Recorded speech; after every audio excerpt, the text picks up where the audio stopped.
ان چند دنوں کے اندر اپنے وجود کو اصل تبدیل کر دیں، اصل ویسا کر دیں جیسا امام چاہتا ہے، تبھی تو ہم کربلا پہنچیں گے۔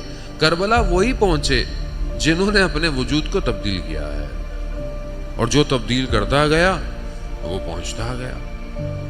اب یہ تبدیلی شروع کہاں سے ہوگی؟ میں یہ کہوں گا آپ تبدیل ہوں، آپ کہتے ہیں وہ تبدیل ہوں، وہ کہتے ہیں وہ تبدیل ہوں۔ ایسے تو کوئی بھی تبدیل نہیں ہو، گھوم کے واپس میرے پہ آ جائے گی بات، میں پھر وہی کروں گا۔ یہ دور ہے فلسفے کے اندر، اسے دور کہتے ہیں، کلام میں، منطق میں۔ یہ گھومے جا رہا ہے، ہر آدمی ایک دوسرے کو ذمہ دار کر رہا ہے، خود ذمہ داری نہیں لے رہا۔ تو اس کا مطلب ہے کہ کسی ایک کو شروع کرنا پڑے گا۔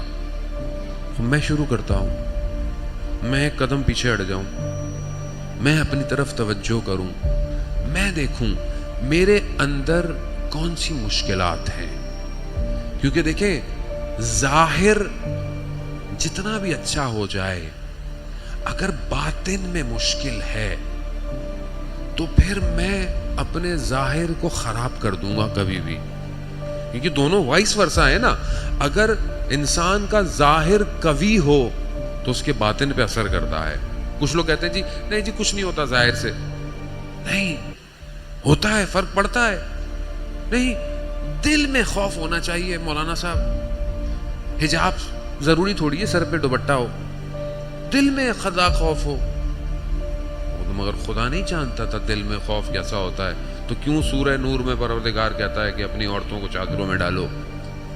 خدا نہیں جانتا تھا؟ نہیں، ظاہر بھی ضروری ہے، ظاہر اثر کرتا ہے۔ لیکن اب ظاہر بہت اچھا بنا لیں، آپ داڑھی رکھ لی، تسبیح ہاتھ میں پکڑ لی، اب پڑھے جا رہے ہیں، لیکن باطن مشکل میں ہے۔ تو حق باؤ نے کیا کہا؟ تسبیح پھیری دل نہ پھریا، کی کرنا تسبیح نو پھیر کے ہو۔ دل پھرنا چاہیے، خوب گویا دونوں کو کمال پہ لے کے جانا ہے۔ یہ دونوں جب کمال پہ پہنچیں گے تو پھر آپ کو خریدا جائے گا۔